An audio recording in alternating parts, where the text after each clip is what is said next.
11টার মধ্যেই কিন্তু আমার রান্না কমপ্লিট হয়ে গেছে। রান্না না, রান্নাঘরটাও কিন্তু আমার পরিষ্কার করা হয়ে গেছে। রান্না করেছিলাম, পটল আলু ভাতে দিয়েছিলাম, ডাল ভাতে দিয়েছিলাম, পটল আলুর তরকারি করেছি আর ডিমের কারি। রাতের দিকে চাইলে একটু ডাল সেদ্ধ করে নেব।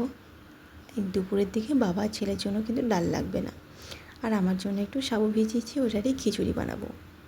সো হ্যালো এভরিওয়ান, আমার আরও একটা নতুন ব্লগে তোমাদেরকে স্বাগত জানাই।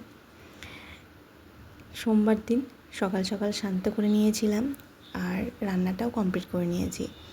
রান্না করার কাপড়টা ছেড়ে নিয়েছি, আজ একটা শাড়ি পরেছি। বাইরে তো যাওয়া হলো না, বাড়িতে যেহেতু জল ঢালবো তাই একটু পরিপাটি করেই জলটা ঢালবো, আর সবটা তোমাদের সাথে আজ আমি শেয়ার করব।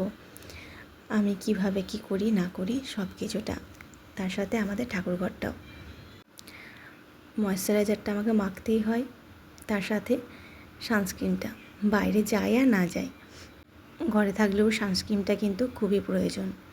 আর এই চুলগুলো নিয়ে আমি যে কি করব কিছু বুঝতেই পারছি না, সব উঠে চলে যাচ্ছে, সামনেটা একদম ফাঁকা হয়ে গেছে। আমার তো ভীষণ টেনশন হচ্ছে কি হবে, পুজোতে কি এইভাবে ন্যাড়া হয়েই ঘুরতে হবে? তো আমি চুলটাও একটু বেঁধে নিয়েছি, চুলটা তখন ছাড়াতে পারিনি। এবার চলে গেছি ছাদে কিছু তুলসী পাতা তোলার জন্য। এটা আমাদের পুরনো তুলসী মন্দিরটা, যেটা ভেঙে গেছে, তো এখানে তুলসী গাছটা লাগানো থাকে, যখন তখন দরকার পড়ে তখন এখান থেকেই তোলা হয়। তুলসী পাতা তোলার কিন্তু একটা মন্ত্র আছে, তোমরা কে কে জানো আমাকে কমেন্ট করে জানিও, আর যদি না জেনে থাকো তাহলে আমি তোমাদেরকে পরে জানিয়ে দেব। তো এখানে হরি গাছে আমি একটু জল দিয়ে নিলাম। সব দিন আসা হয় না, আমার জল দেওয়াটা হয় না, আজ এসেছি যখনই আসি তখন একটু জলটা দিয়ে নিই। আজ কর্তামশাই কাছ থেকে ফুল বেল পাতাটা আদায় করেছি, কিভাবে করেছি সেটা অন্য সময় শেয়ার করব। তার আগে চলো, অনেক গোছগাছ আছে পুজো করার আগে, সেগুলো একটু গোছগাছ করে নিই। তো আমাদের মন্দিরটা একদম 3তলার ওপরে, সেখানেই এলাম। এই 3তলার ওপরে ওঠাটা সবসময় হয় না হাঁটু ব্যথার জন্য।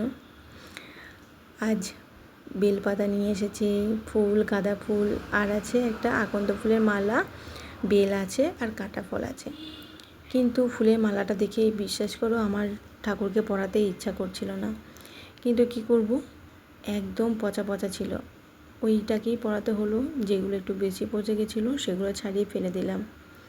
নিয়ে এসেছে বাবার নাম করে, বাবার গলায় দেব না, ঠাকুরের কাছে ক্ষমা চেয়ে নিয়ে ওটাই কিন্তু আমি পরিয়েছিলাম। আর আমাদের ঠাকুরঘরটা কি ভালো লাগছে না, রং বেরঙের ফুল দিয়ে।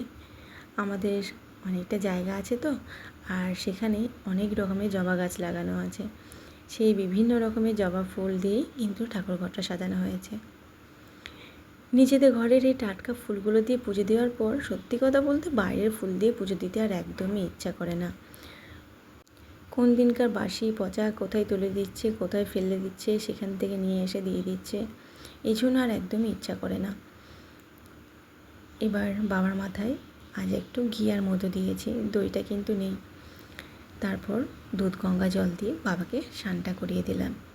তবে আমার আগে কিন্তু আমার যাও পুজো করেছে, আর আমার শাশুড়ি মা নিত্য সেবা যেটা ঠাকুরের দেন সেটাও কিন্তু করে নিয়েছে। সবার শেষে আমি এসেছি।